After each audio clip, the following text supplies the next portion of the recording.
Welcome, everyone, to the May 20th, 2023 meeting of the Humanist Society of Santa Barbara.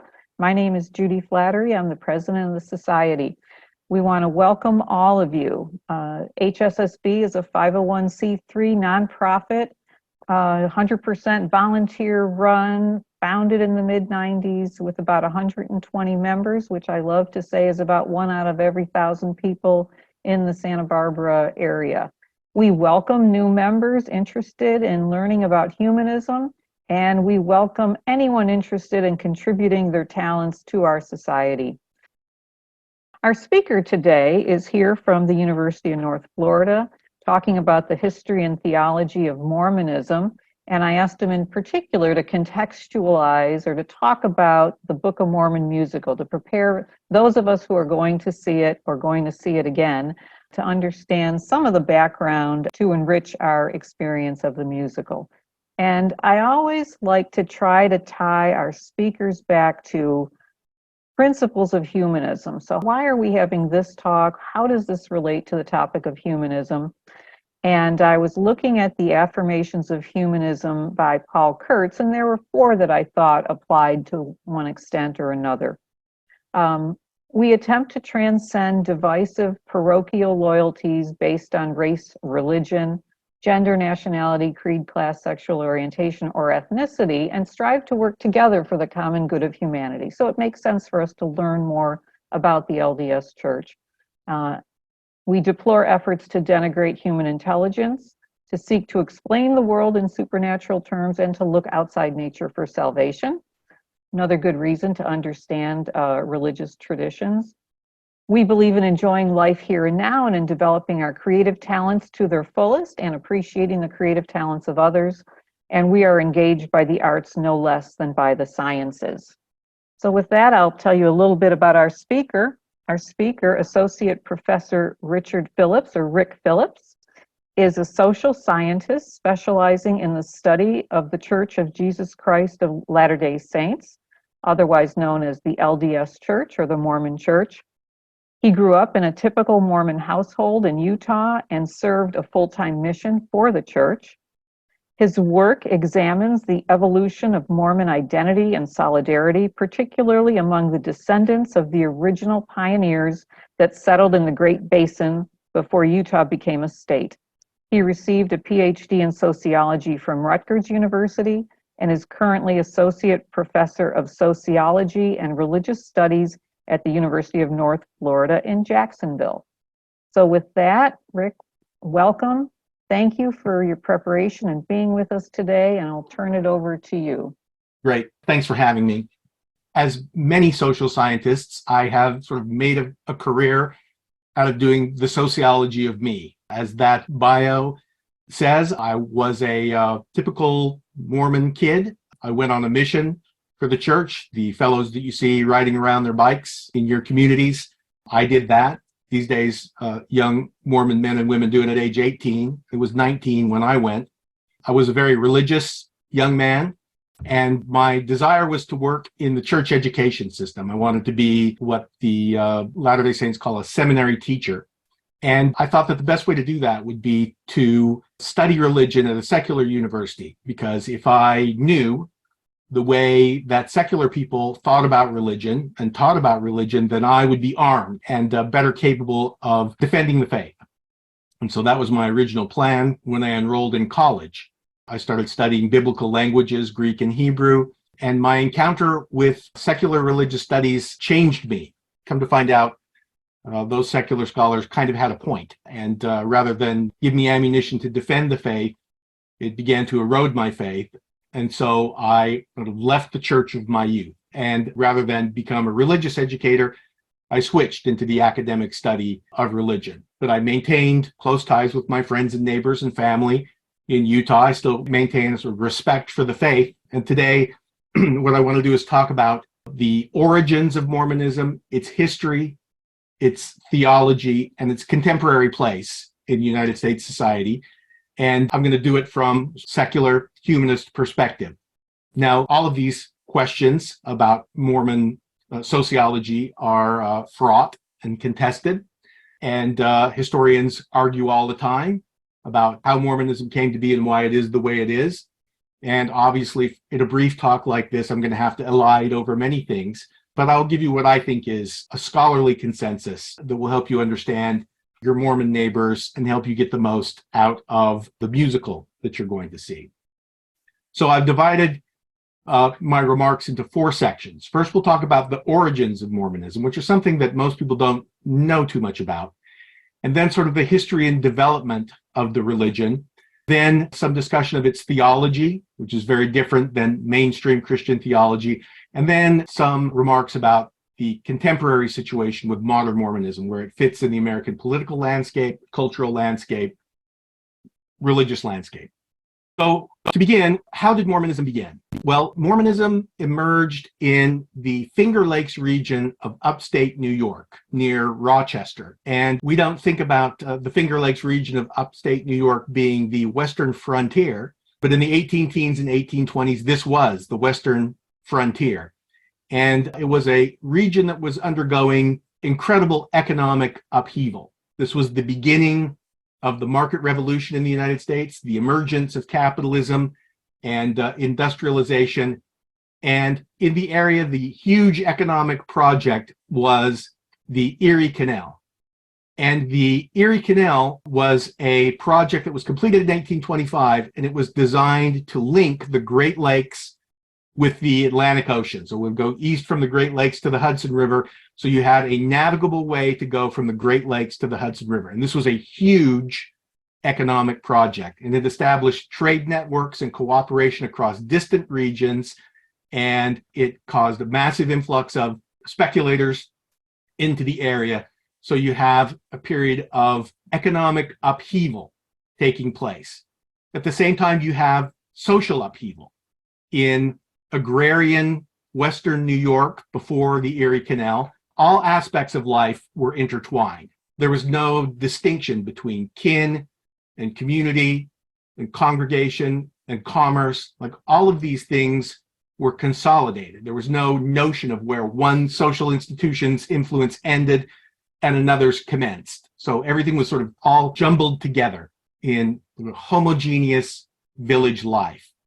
And with this social change, the sort of patchwork of homogeneous farming villages began to transform. And the paternalistic localism that characterized the region began to erode. And that sort of social upheaval with people from different regions moving in and people from different communities now contacting and trading with each other began to weaken the kind of informal norms and informal social controls that had always held society together in the antebellum frontier. And that, of course, led to religious upheaval.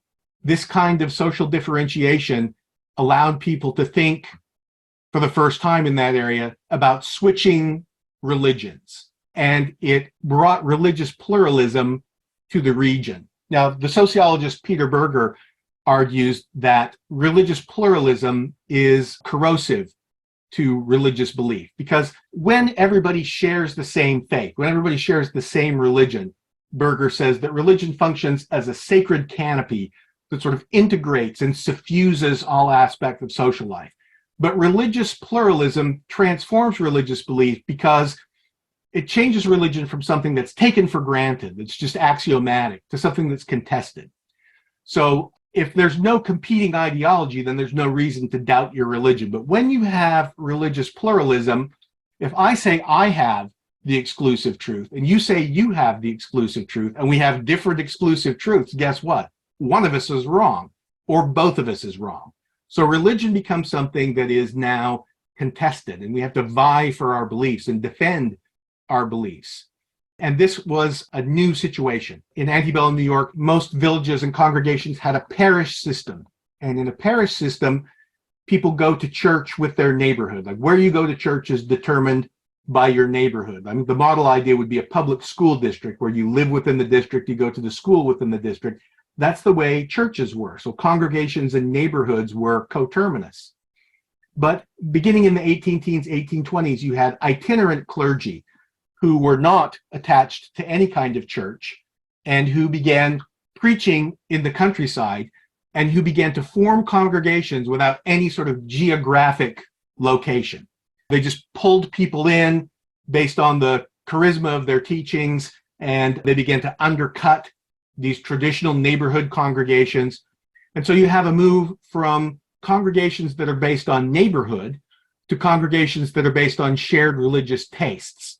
So some people say, well, I like the way the Methodists preach, and so they would join the Methodist church, or I like the way the Presbyterians teach, and they would join the Presbyterians church. And suddenly you have next door neighbors that are members of different religious congregations. It's impossible to underestimate the degree of social upheaval that this caused. Historians call this moment in time and this place in time something called the Second Great Awakening, which is a period of religious ferment. Now, you can look at this change, the construction of the Erie Canal, the overthrowing of old persistent religious and social hierarchies, and you can ask yourself, is it progress or is it chaos? And sometimes, in many ways, and we can see this in our own era, in our own time, progress and chaos are kind of flip sides of the same coin. Maybe we're moving towards something that's a little more sophisticated and cosmopolitan, but at the same time, we can end up sort of rudderless and normless. And this is the setting for the emergence of Mormonism. Now, the actual story of Mormon origins is very murky. There are probably two plausible stories that we can look at for the reasons why Mormonism came to be. The founder of Mormonism was a young man named Joseph Smith, who was the son of a farmer, small businessman in upstate New York. They were originally from Vermont and moved to the Finger Lakes region. And according to one story of Mormon origins, Joseph Smith was concerned by all of this religious cacophony. All of this religious pluralism had him confused because all of these teachers and preachers disagreed with one another and contradicted one another. And so he asked himself, which church should I join? And finally, he brought the matter up to God. He said that he prayed to ask which church he should join. And in 1820, he wrote that he had a vision. And in this vision, he saw Jesus Christ and God the Father, and that they delivered a message to him. And what they told him is that all the churches were wrong. He shouldn't join any of them because they were all wrong and they were all corrupt. And that he would be the instrument through which the restored gospel, the true religion, would be reestablished on the earth, that all religions had fallen away from the primitive Christianity that Jesus taught. So that's a common Mormon origin story, but this story seems to have evolved. The version of the story that is found in Mormon scripture was written in 1838, some 18 years after the events, and earlier accounts of the vision don't say anything about this idea of which church to join or praying about which church to join. So it's difficult to know what this vision was and how it evolved. And so a lot of historians are divided over whether or not Joseph Smith's first vision, which is the church's official account of the origin of Mormonism, that's the sort of the party line, but it's unclear whether or not we should regard that as the actual origin story. A second origin story is, and this will sort of sound like left field because the theological questions that were vexing people in upstate New York in the 1820s are not something that we would think about. But the second origin story is that there were a theological problem and a theological puzzle that remained unsolved. And it was a sociological, societal problem as well. And the question was, where did the Native Americans come from? Where did they come from? And so the idea at the time was that it took Europeans until the 1500s to start settling the Western Hemisphere. And from the ethnocentric European view, this was possible because of advances in shipbuilding and navigation. In other words, the European settlers were like, okay, we got here because of our ingenuity. But when we got here, the Native Americans were already here. And in their view, they were technologically inferior. So how did they get here? If it took us this long to get here, and they're already here, and they don't have the technology that brought us here. How did they get here? And this was a theological problem. Some people thought maybe there were two Adams and two Eves, because if Adam and Eve were in the old world, then, how did the Native Americans get here? Now that seems like a weird problem to obsess over, and it seems even weirder that this would be a religious problem. But again, most of these problems, most cultural problems had some sort of religious component to them. And so the idea is that the Book of Mormon, which was published in 1830, provided an answer to this question. Like, one of the reasons why the Book of Mormon had such influence and was able to be the catalyst for so many conversions is it provided an interesting, satisfying answer to the question of where the Native Americans came from. I mean, here's the answer for where the Native Americans came from. Now, we know that Native Americans arrived in the Western Hemisphere via a land bridge over the Bering Strait during the Ice Age. It was possible to walk from Russia to Alaska, and that 14,000 years ago, the dates are in flux. The ancestors of the Native Americans simply walked across this land bridge, and then they peopled the continent from the Arctic all the way to Tierra del Fuego. But the Book of Mormon's answer is that before the Babylonian captivity, remember, the nation of Israel was taken captive into Babylon in 600 BC. And the Book of Mormon story says that before the Babylonian captivity, there was a prophet named Lehi who was guided by God to escape the Babylonian captivity, and he was led to virgin land where they could practice their religion in peace and without threat from outside enemies. And this was in the New World. So Lehi the prophet traveled by ship to the New World and began peopling the American continents. Lehi had two sons. He had more children, but two principal sons, one named Nephi and one named Laman. And Nephi was the righteous son that obeyed the prophets, and Laman was the wicked son. And Nephi and Laman split into, so they were essentially the fathers of two different nations, the Nephites and the Lamanites. So their descendants split into two nations, the righteous Nephites and the wicked Lamanites. And the Lamanites were cursed. In the Book of Mormon, the Lamanites are cursed by God with dark skin and idle ways. They basically became moral degenerates. And eventually a war of extermination was fought between the Nephites and the Lamanites, where the Lamanites wiped out the Nephites. And this explains how the savages could have beaten the Europeans to the New World, that the Native Americans are a remnant of a once great people who had fallen because they had abandoned God.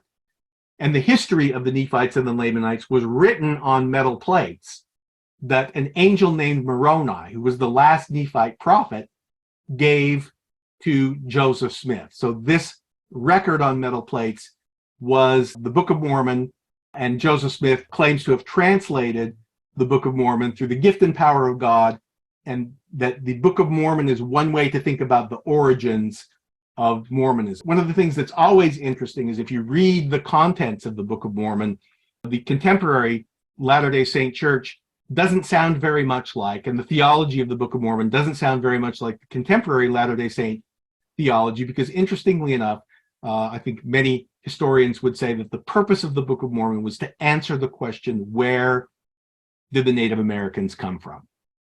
So that's the first part. What are the origins of Mormonism? And that's sort of the origin of Mormonism, an attempt to make sense of the chaos and economic upheaval that attended the emergence of capitalism in Western New York, and an attempt to answer a vexing theological problem: where did the Native Americans come from? The second part is the history or development of the faith. Now, the church was founded on April 6th, 1830. That's when the actual church officially began. And at the time, the doctrines of the church were not very theologically distinct from other religious sects. It was basically a sort of charismatic religious sect that was not very much different theologically from the Methodists that were active in the area. And they did sort of live communally, and they did follow the lead of Joseph Smith. And Joseph claimed to be in direct contact with the divine. He received lots of revelations, and he wrote those revelations down, and those revelations provided instruction to the church. So the church was led by a prophet who spoke with God and relayed God's messages. And to the extent that people believed that Joseph was a prophet, they were very inclined to follow him. And the Mormons established a settlement near what is now Cleveland, and that was the new western frontier. That was the real western frontier, this area called Kirtland near Cleveland, Ohio. And they lived in a community with Joseph Smith as their leader, but the community soon ran into trouble. One reason they ran into trouble is just because they were clannish, and they kept to themselves. It seemed antagonistic to the people there that these people were all turned inward. It seemed suspicious. But the other thing that happened was, now this was in a time before credit cards and before PayPal and before your local bank. And so cash was scarce. Hard currency was scarce. It was difficult to get enough money to do cash transactions. And there were no set values to commodities, so there was lots of trading back and forth, but everybody wanted cash. And once the cash was spent or invested or whatever, there was a cash shortage. It wasn't a shortage in goods, but there was a shortage in cash used to make transactions. And so to solve this problem, the church opened essentially a bank and began to print its own currency. And the idea was that this currency was valued 1-to-1 with US dollars. And this allowed cash to circulate while printed money was being obtained from the federal government. So the church is like, okay, we have this store of $500, so we're going to print 500 of these banknotes that are going to stand instead for US dollars that then you can use to buy things. And they're 1-to-1 currency exchange with US dollars. They're just a proxy for the dollars that we will be getting when the couriers arrive with cash. But they just couldn't resist the temptation to print more money. The idea was that the money was supposed to be a dollar for dollar exchange, but they printed more money, so there was more Mormon currency circulating than there were US dollars to back it up. And this caused eventually a run on the bank, and it caused the currency to collapse. And it made people extremely angry. And eventually, the community in Ohio collapsed, and Joseph Smith fled to what is now Missouri and moved the church there to an area near what is now Kansas City. So now they are moved from Ohio to Kansas City, and they began to run into trouble with their neighbors once again. One problem that they had when they came to Missouri is that they are abolitionists, and their abolitionism did not sit well with the people who were involved in slavery in Missouri, and this caused a lot of friction. Mormons practiced a form of economic communalism where everybody consecrated their goods to the church, and then things were sort of doled out equally, and that kind of communalism bred mistrust among the neighbors, but mostly they were mistrusted because of their practice of block voting. They voted the same way. Joseph Smith would essentially court different candidates for office, and they tended to vote for whoever promised them the most. And they weren't a large part of the population, but because they all voted in a block, they had the power to swing elections this way or that. And so they would basically say, what are you going to do for us? And make a deal with the politician that gave them the best deal. So they were really members of any political party. They were just looking out for their own interests. This led to a lot of difficulties. And eventually the settlement in Missouri was abandoned, and they fled across the Mississippi into Illinois, and a settlement that's called Nauvoo. And in Nauvoo, this is where the innovation that Mormons are most known for began, and that is the practice of polygamy, taking more than one wife. Now, as a sociologist, I can tell you that charismatic leaders throughout history have been associated with polygamy and harems, from David Koresh to John Humphrey Noyes. All throughout history, religious leaders have used their authority and influence to have access to women. God wants you to have sex with me is a surprisingly common revelation throughout history.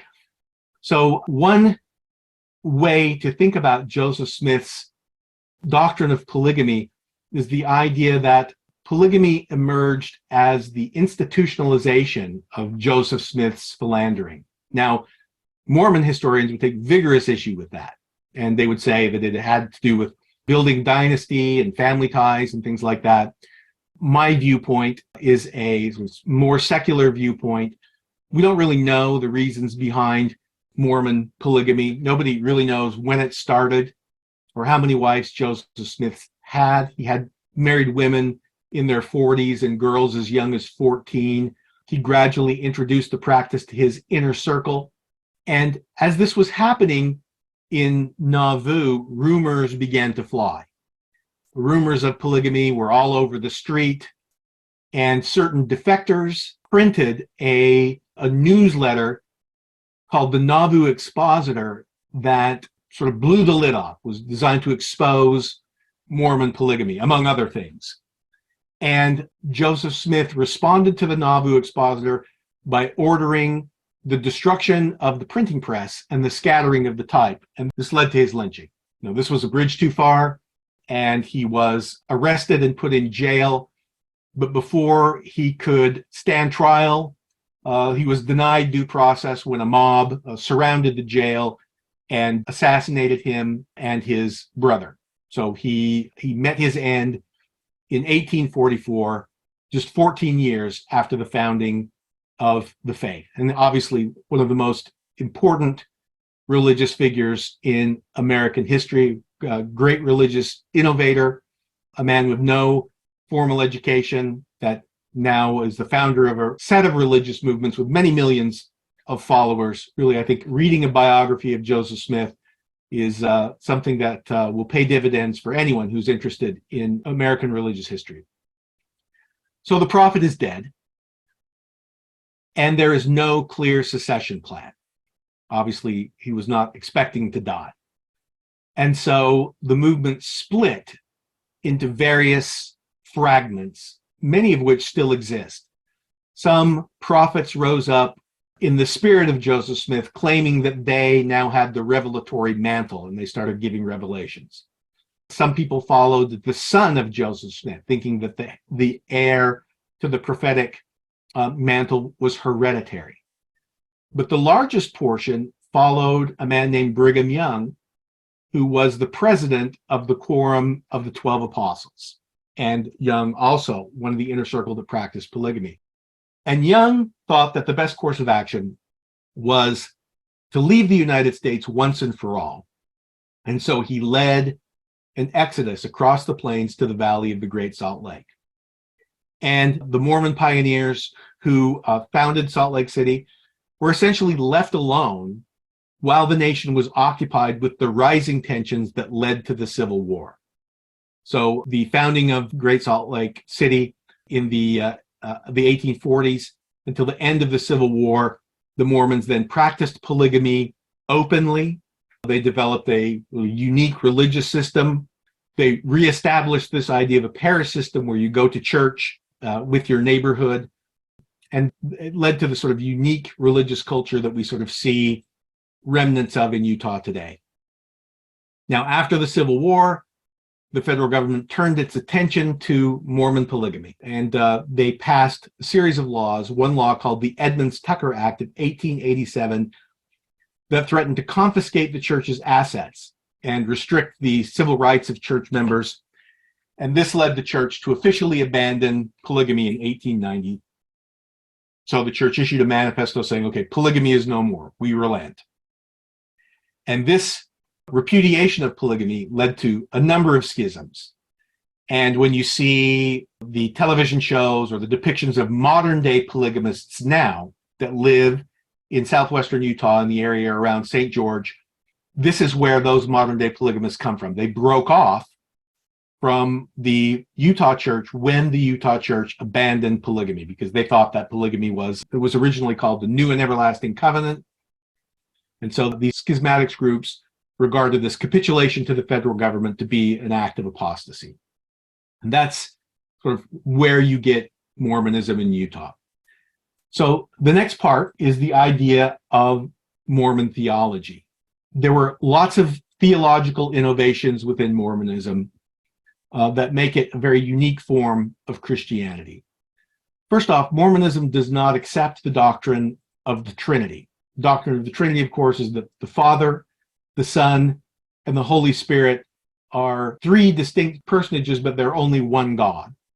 And in Mormonism, they're actually separate people. God, the Father of Jesus Christ, is a God with a physical corporeal body, and he is a distinct personage with his own mind, distinct from his Son, Jesus Christ. So there is this idea of the divine personages as humans, essentially.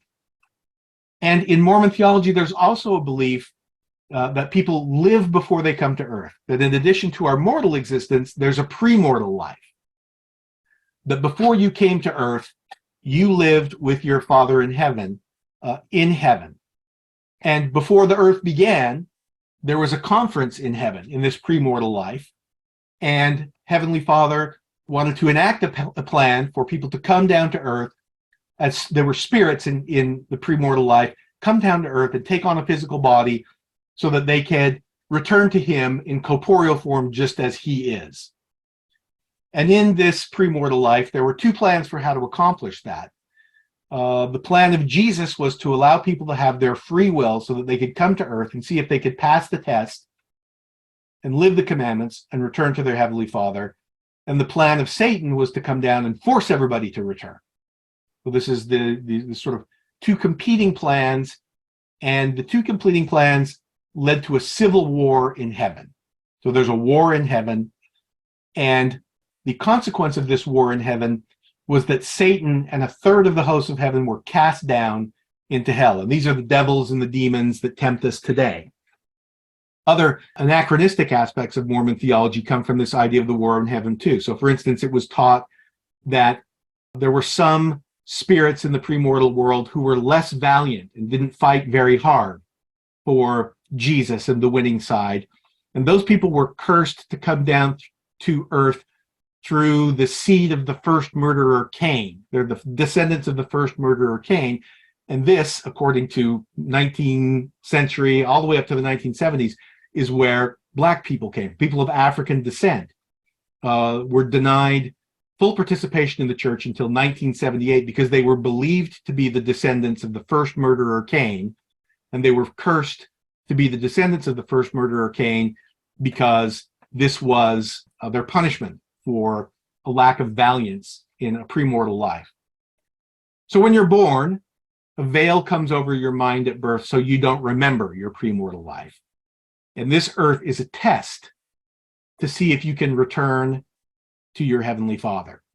And there are certain rituals that are necessary for salvation. And those rituals are only found within the church. And so it is presumed to be the only true church. And this is the reason for all those missionaries. There's only one true church. There's only one source of these valid rituals. And so it is imperative that everyone join the church and participate in these rituals because it's the only way back to heaven. One particular ritual is something called the endowment that takes place in Mormon temples. And this is where the ritual underwear that is commonly talked about come from. When you receive this endowment, you are given this ritual underwear that you wear at all times. Marriage is an essential sacrament. Only people who are married in these special temples can achieve true salvation. Of course, only men and women are allowed to marry in the temple. Mormonism has a very interesting heaven. There's a form of sort of universalism in Mormonism where there is no fiery hell where people burn forever. There are 3 degrees of glory. One called the telestial, which is where the wicked people go. And even the place where the wicked people go is a degree of glory.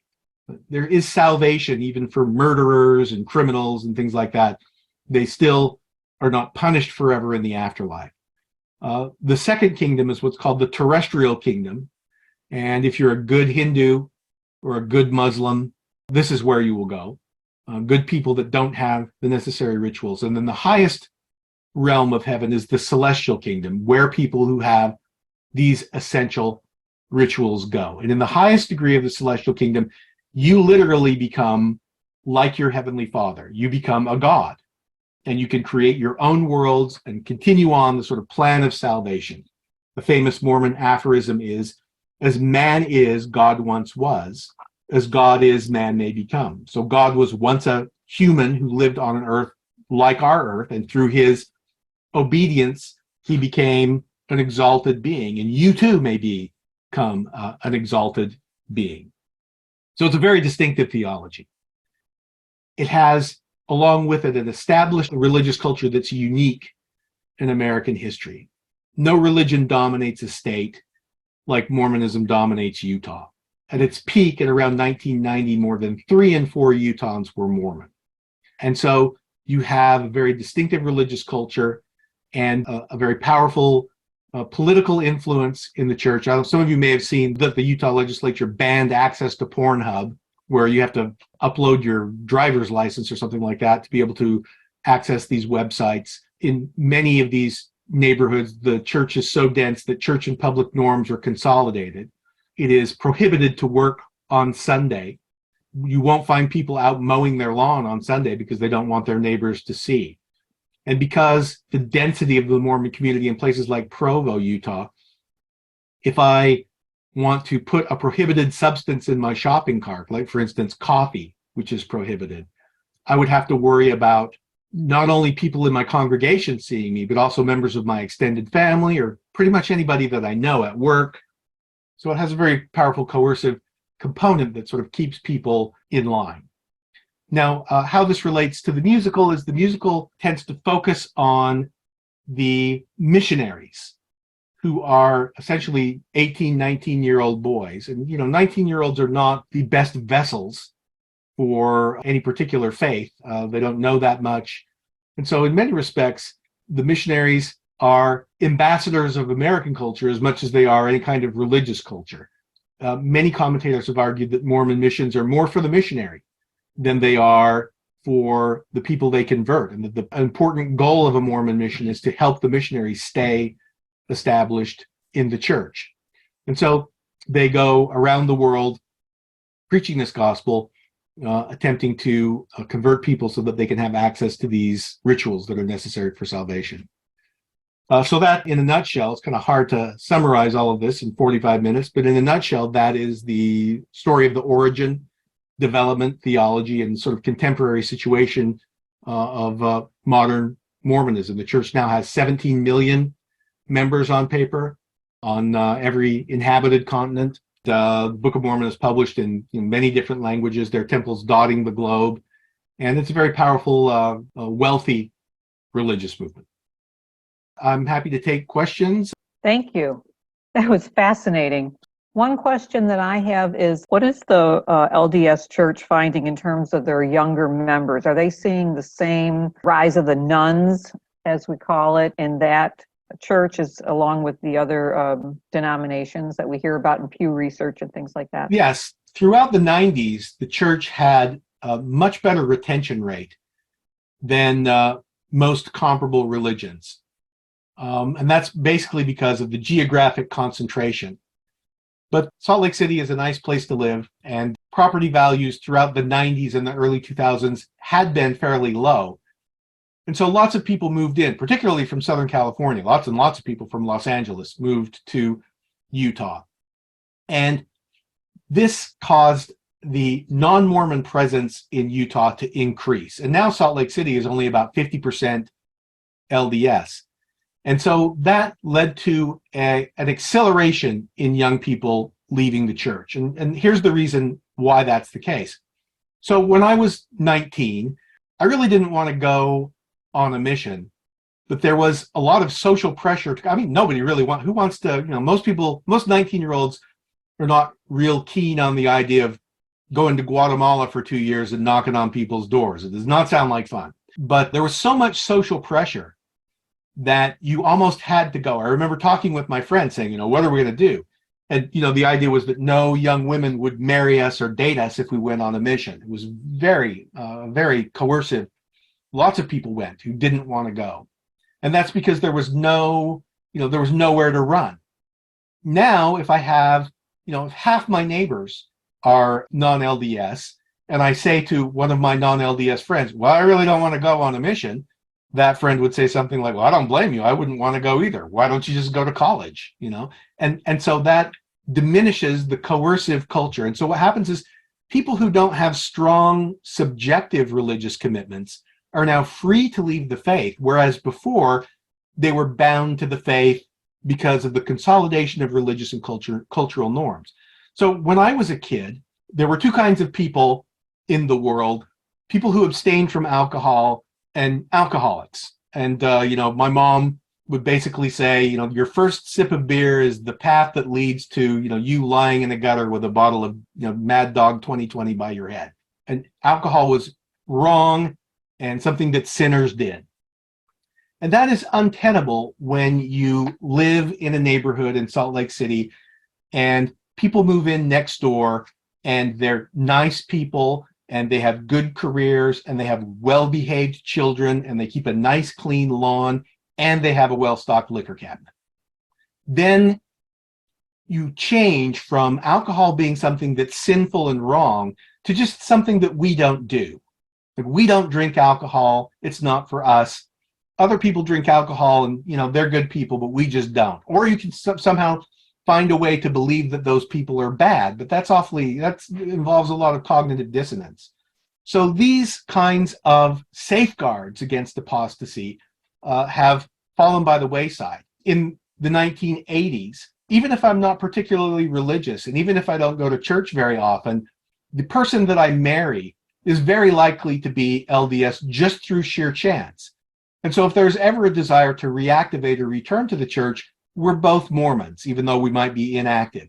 Now the odds are decent that I'll marry somebody outside the faith, and that makes that less likely. So there has been a rapid acceleration of Latter-day Saints leaving the faith, because there's now no reason to less reason to affiliate with the church other than your own sort of subjective religious commitments. And so Latter-day Saints are becoming like members of every other church, where if I don't think it's worth the tithing money, I'll leave. Or if I want to spend my Sundays another way, I'll leave. So yes, Latter-day Saints have not only been part of this movement towards no religion, but it's actually, they've actually quickly caught up with other faiths. And is that offset at all by the missionary work in other countries?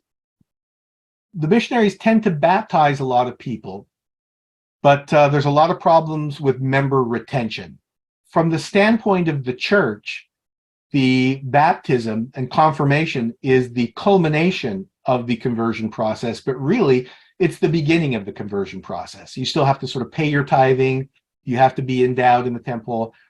And so a lot of people are baptized, but they don't stay long enough to become integrated into their congregations. And so the dirty little secret when I was on my mission is that most of the people that I baptized at the beginning of my mission had already drifted away from the church by the time I left. And that's fairly common, particularly for people who go on missions to Latin America, which leads to, the point that I made earlier, that in many respects, the missions are more for the missionaries. Yes, the goal is conversion, but it's also retention for the missionaries. I mean, young boys that are 18, 19 are very inclined to get in a lot of trouble, and shipping them off on missions and immersing them in the gospel and sort of inculcating these religious beliefs in them is a good way to help them retain.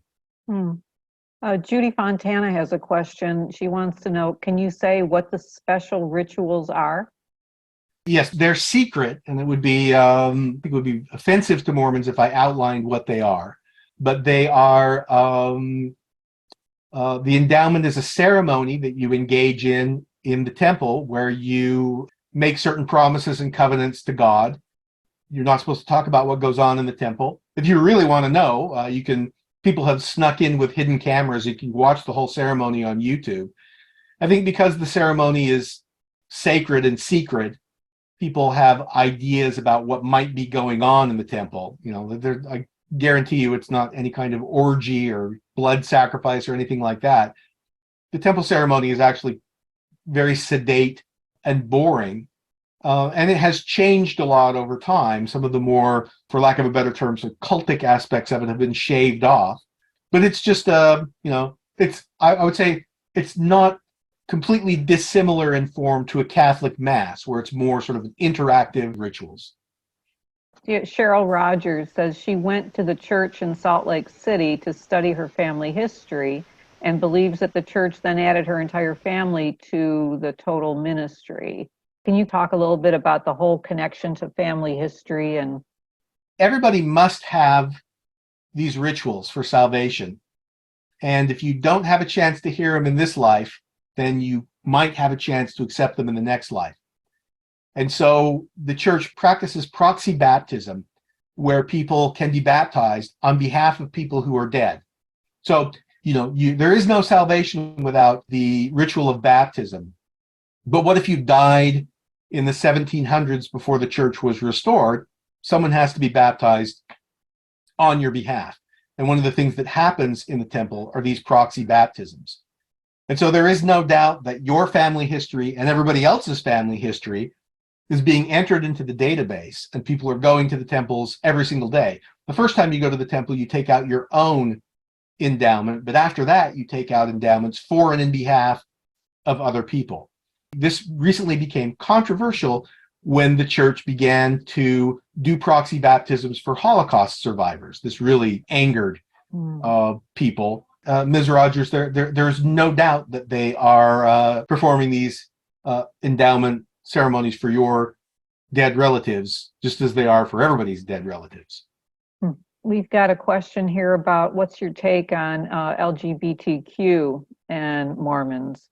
So, as I said earlier, marriage is a sacrament that is necessary for salvation. And marriage in the church is only between a man and a woman. Sexual contact before marriage is prohibited. Premarital sex is prohibited. Any sort of sexual stimulation outside of marriage is prohibited. So if there is no sex outside of marriage and marriage is only between men and women, it's pretty simple. The church is opposed to all same-sex sexual activity, and engaging in sexual relations with someone of your same sex is grounds for excommunication, and people have been and are excommunicated for this. You can be gay in terms of your orientation. You can have same-sex attractions, but you cannot act on them, because if you act on them, then that is a sin. Yeah, I recall seeing a documentary about the band Imagine Dragons, who I believe are LDS, and we're getting letters from people who were LGBTQ talking about their struggles being in the church and being gay, and that Imagine Dragons has started doing concerts and advocating with the church to change this policy. Are you aware of that, or any comments on that? Yeah, I mean, it's a very difficult. I mean, so if you are a Latter-day Saint and you want to remain active in the church and you're gay, you essentially are saying that you're willing to live celibate for the period of your natural life. Now, when I was younger, the plan was to have people that professed same-sex attractions to get married heterosexually. And I know, several people. I have a friend who is about my age, who got married to a woman, had kids, and then in his mid-40s, he's like, wow, I've been, living a lie this whole time. And he sort of came out, and those stories abound. These days, the church does not encourage gay people to marry heterosexually, but it's still necessary for them to remain celibate. It's an impasse that I don't know that's ever going to be fixed. The church would obviously have to completely change its doctrine of marriage. And so the retention rate for young gay Latter-day Saints is not very good at all. This is a principal point of contention among young Latter-day Saints and the church. And when you ask young Latter-day Saints why they left the faith, the church's stand on LGBT issues is a common reason why they depart from the faith. Suzanne is asking if the church wanted to distance themselves from polygamy, which was practiced by Joseph Smith and Brigham Young, had they ever considered changing the name of BYU, which retains that association? I think their idea is that they have abandoned polygamy, but I don't think they have repudiated polygamy. It's not possible to repudiate polygamy. I am a descendant of polygamists. You don't have to go very far back in my family tree on either side, my mom or my dad's side, before you get to a polygamist. Most of the current LDS hierarchy have polygamist ancestors. Brigham Young is a problematic guy for a lot of reasons, but I don't know that they could change. I mean, maybe they could. I think the idea is that Brigham Young was still a prophet, even though the things that he taught about race are wrong. And polygamy was something that God commanded Joseph Smith and Brigham Young to do, and then commanded the church to stop. It's interesting now that if you practice polygamy within the context of the main church in Utah, it's automatic excommunication. But that's just because they don't do it now. Bill Meller is asking if you're comfortable talking about your own conversion to a secular academic point of view, and was this a slow or a sudden experience? How do you feel about it? And how do you feel about others as they move away from the church? And I'll throw in, how did you talk to your family about it? And how's that now? I mean, I'm thinking about my own leaving Catholicism, and it's still awkward at family picnics. I think the idea of leaving Catholicism that's enmeshed in extended families is very analogous. I think that's essentially the same thing. So I became a nun before it was cool. I was one of the, I was way ahead of the curve in becoming a nun. And what ended up happening is, as I began to study Mormonism, and particularly when I began to study the Bible, the things that I was finding just didn't square with the party line. And I engaged in apologetics and tried to square the circle. But I just don't have a mind that thinks that way. I have friends that do. I have friends that are active, devout Latter-day Saints who know everything about church history that I know and are able to maintain their activity and belief in the church. But I just couldn't do it. And if you don't believe, it's not possible to behave because the rules are just too strict. When it's 100 degrees out, you don't want to wear your temple garments under your, and you don't want to refrain from wearing shorts. If you don't have a religious reason for doing that, you're not going to do it. And so that is why I began to slowly stop practicing the faith. And it was difficult, and it was hard on my parents. My mom is in her 80s now. She still thinks this is a phase. It took me, I would say, a decade to leave the church in its entirety. And for me, leaving the church meant leaving religion for good. I am the world's most reluctant atheist. I became an atheist sort of kicking and screaming. I did everything I could to maintain some sort of belief, but I just don't have, this brain does not believe in supernatural things. I wish it did, but it does not. Would be easier in some ways. Yeah. See, Linda's here again from Toronto. She said she got to view the baptism room of a Mormon temple in Brampton, Ontario, and she saw a big bowl-shaped bath with 7 oxen supporting it. Does that have any special significance, these oxen? Yes. In the Temple of Solomon, there is a large font, and it is supported by 12 oxen, and each of those oxen represents one of the 12 tribes of Israel. And so the baptismal fonts in the Latter-day Saint temples are modeled after the description of the font for whatever it was used for, a ritual washing that appears in the Hebrew Bible, I believe in the book of Leviticus or Numbers or Deuteronomy, one of those three. So that's the significance of the oxen. When they build these temples, they usually have an open house, and you can go through and see them before they're dedicated. After they're dedicated, even the people who work inside them have to have temple recommends to fix the air conditioner or clean the carpet or whatever. But before that, you can go through them. And sometimes when they go for major remodeling, they will rededicate them. And before the rededication, you can go through them. So I imagine this is the experience that this person had, being able to walk through a temple before it is. Now, the original Temple of Solomon had 12 oxen, but usually the way they do it in Mormon temples is 6 oxen and then a mirror back behind it. So it looks like 12. Oh. Not actually 12. Okay. Ron or Wilma are asking, why do they tend to be Republican? Because they're cultural conservatives. That's the reason why. They're pro-life. They are proponents of traditional heterosexual marriage. And so, sort of all of the things that evangelical Christians are for culturally, the Mormons are for as well. So even though they don't line up theologically, they do line up culturally. A lot of the land in Utah is owned by the federal government. There's always been conflict with the federal government over land. So there is a very huge disdain for government. And to the extent that Republicans claim to be the party of small government, the notion of small government is attractive to Mormons as well. Utah is one of the most Republican states. Interestingly enough, pro-Republican, not huge Trump fans at all. Last Sunday on 60 Minutes, there was a segment about the investments of the Mormon Church and some whistleblower. Did you see that segment? Do you have any comments on that? The church is enormously wealthy. I think this reserve fund has upwards of $100 billion. And this makes sense from the standpoint of Mormon insiders, because the notion is that in the last days, society will collapse. And, the church will need these funds to carry on its operations.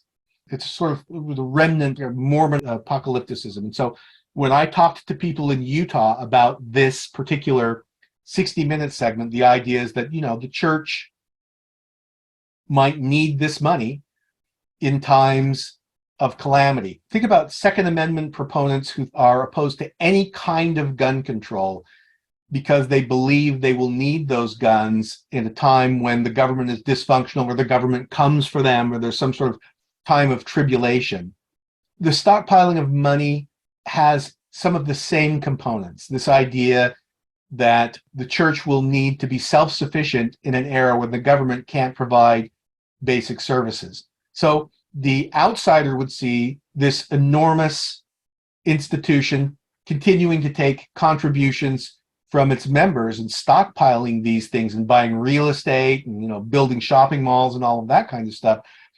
But the church itself has a sort of a remnant of this sort of apocalypticism underneath, and that I think is the the driving influence. But so from their point of view, far from being crass or sinful or selfish or greedy, this is prudent management member contributions.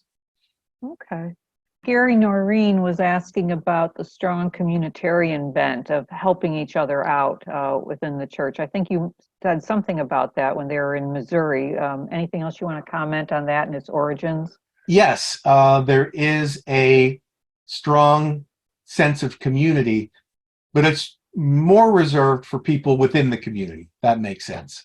So the members of particular congregations, they're called wards, parishes, will often pull together. If someone's sick, a neighbor will bring by dinner. If someone's needs help with the rent one month, they can get assistance and things like that. And so the idea is that for those who are contributing, they can then draw on those charities. There's a high level of trust among members of the church. When I was a kid, it was really important to make sure you knew whether someone was or wasn't a Mormon. Back in those days, people would just ask, "Are you Mormon?" If somebody didn't manifest that they were LDS and they were parents, you would just get asked. So there is a very strong sort of cohesiveness in much the same way that you see cohesiveness among, say, Orthodox Jews. Right. Oh, Suzanne, answer the question. Do not address the fact the Mormon Church is not paying taxes on for-profit investments. I think, that was one of the points of the 60-minute interview. Yeah, that they were loaning money to for-profit insurance companies. So I have seen, I'm not a lawyer, but I have seen some very sophisticated legal analysis of this before the 60-minute piece. This had already broken. So this was common knowledge among people who study, Mormon watchers knew about this before the 60-minute piece. And there have since been a number of legal analyses by Mormons, by ex-Mormons. And like most things with respect to the law, it's murky. I think the consensus is that they violated some SEC rules and had to pay some penalties. But whether they broke tax law is something that will probably be litigated into the eternities. All right, thank you. Yeah, I was just wondering, as a sociologist, can you look at this? I don't know how else to put this, as like a brain virus, that it's kind of been engineered in a way to spread, but that maybe the current culture is acting as an antidote. Religious socialization can be a very potent way to raise someone. The church has done a good job retaining its children in the past. I'm very reticent to use words like brainwashing because I think it is just standard religious socialization. But when it took place in Utah, when everybody sort of agreed and everybody had the same faith, it had a kind of permanence and palpability that you didn't see in most other places. And that sort of contributed to the sort of image of Mormon weirdness in Utah. I remember, when I went to graduate school, I would tell people I was from Utah, and the first thing they would ask me is, does your dad have more than one wife? Or, are you a Mormon? And yes, I do think that modern secular pluralistic culture is at odds with Mormon culture, and I think it is having a fairly corrosive effect on the church. Now, I think it's a self-limiting process. Religion has been around for 40,000 years at least, and it's not going anywhere. Religion provides some things that some people want that the secular culture can't provide. For example, if you go to your psychiatrist and say, "Doctor, I'm paralyzed by the fear of death, and I can't even function because of the fear of death," your psychiatrist isn't going to say to you, "Well, don't worry, you're not going to die." But your pastor might. And so for many people, religious answers are satisfying in ways that secular answers aren't. Now, not for me, and obviously not for some of you, but I think the church will always resonate with people who are amenable to religious answers to life's questions. So I don't think religion is in any danger of becoming extinct, but I think it'll probably serve only those people who sort of willfully desire to affiliate. And Robert, I'll mention, remember that book, The God Virus, written by Darrell Ray? He likens the spread of religion to a virus. Well, that was why I brought it up. But actually, can I ask one other thing? You said that you still have respect for the religion. Can you explain what that means? Well, I was not, I think I have a rebellious streak and a defiant streak. One nice thing about being a Mormon teenager is I didn't start drinking and I didn't start smoking pot or any of that kind of stuff. I think that the evidence is good that religion safeguards against juvenile delinquency, criminal activity. There's some evidence to suggest that for some people, religiosity is good for one's mental health. I do think that the community has some good things to it. It's not all bad. There are a lot of good things that came from being a Mormon. Now, I don't believe in the church. I take great issue with their stand on LGBT issues, but I can't say that it's all bad. If you go to Salt Lake City, you'll meet wonderful people. There are all kinds of people who believe all kinds of things that we don't believe. I still have a lot of respect for the faith of my youth. Let's have one more question. Ron and Wilma, do you want to ask yours? There's some educated people who are Mormons, and there's some very strong evidence, now DNA evidence, that the Indians came from across the Bering Strait, not from the Israelites or whatever, the tribes of Israelites. Now that's absolutely standard understanding by educated people. How do the Mormons overcome something like that? Because they're not all uneducated, people. So the answer to that question is a talk in and of itself. But the sort of story of the Book of Mormon changed. When I was a kid, the Native Americans were the descendants of the Lamanites. But as you say, this DNA evidence has made that untenable. So the idea then now among educated Mormons is that the Lehi and the Lamanites came to the United States from Israel, but they were not the only people here, that there were Native Americans who had crossed the Bering Strait, and the DNA signature of the Hebrews that arrived has been washed out through interbreeding. So instead of the Native Americans being the descendants of the Lamanites, the Native Americans are partly descended from, or among the descendants of the Lamanites. So there's, one thing about educated people is educated people are also super good at reconciling dissonance in their brains. And so they're very sophisticated apologetics that try and account for these.